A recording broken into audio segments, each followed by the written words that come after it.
How to view the server member list on the Discord mobile. Hey guys, welcome back to the channel.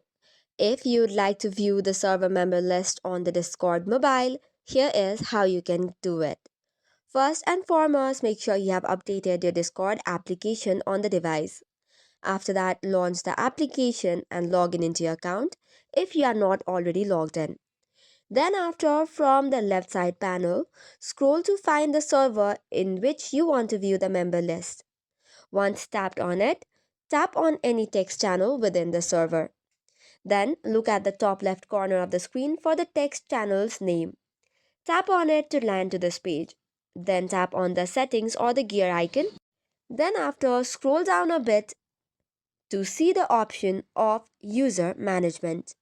From there, tap on members, and this is how you can view all the members on the Discord mobile. So that's all for today's video. For more such contents, do not forget to hit the like and subscribe button. Thank you and keep watching.